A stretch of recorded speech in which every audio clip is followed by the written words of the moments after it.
culture in Binghamton University, especially among underclassmen who live on campus, to stay on campus and not really explore the area. The summer before my junior year, I decided to move on campus by myself, and it was kind of an adventure for me. I got to explore what the city had to offer, and I found a lot of great things here, which is why I decided to focus on this for my paper. When a lot of students say that they're going downtown, they usually refer to State Street, and I think that that's a problem among our students because there's so much more downtown than bars and the bar scene.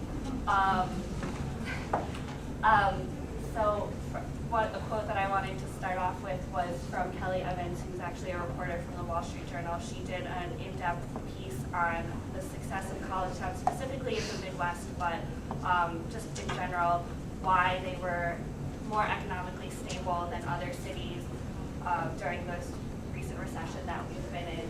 And what she wrote was that college towns have a distinct advantage over many cities. They enjoy a constant stream of graduates, some who stay put and others who return years later, and each year brings a new crop of students and potential residents to the area.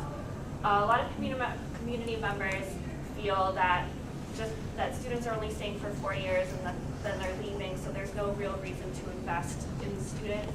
While our eventual goal is to have the students stay after graduation, you're not going to accomplish that unless you make them feel comfortable while they are students.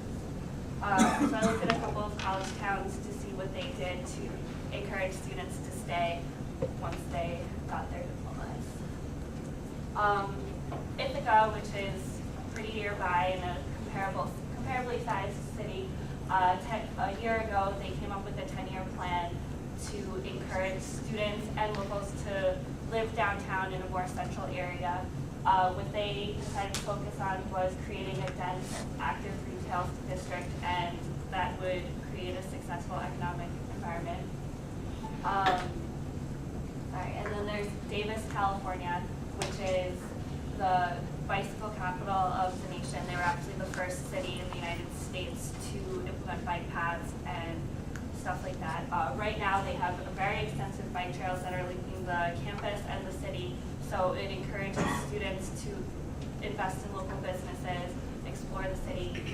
10 years ago, there was a concern among the city that the students and locals were going to stop riding their bikes, and it was such a great culture that they had developed over the last 50 years that they didn't want it to stop. So what they did was they created an ambassador on campus to work with the city to encourage students to keep riding their bikes, to keep being an outdoor community, to keep having good relationships with community members.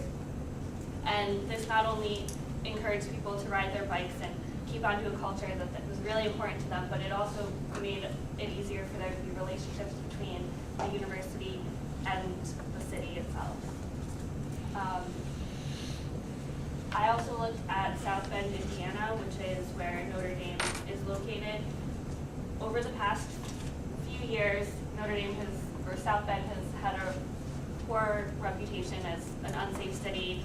In fact, the college discouraged students from going off campus, and they focused on keeping them on campus and making amenities for them. There was no reason for them to leave. But 3 years ago, they realized that this wasn't good for the city because there was no reason to make the city safer. So they actually started an initiative of buying up areas around the campus, making them nicer. They also partnered with a realty company to create Eddy Commons, as you can see a sketch of up there. It's a mixed-use area full of apartments, offices, retail space. It's less than a mile from campus, so students walk there. But it's not just for students, it's also for the community members. They shut it down at night, so you can't drive through it. They have concerts, and it really created a great relationship between the students and the local community. So my recommendations for Binghamton would be to increase the amount of retail space and housing downtown to really make it a dense retail district that's easily accessible and walkable. I know that's been talked talked about a lot in our presentations, but having a walkable area is really important to encourage shopping and just getting to know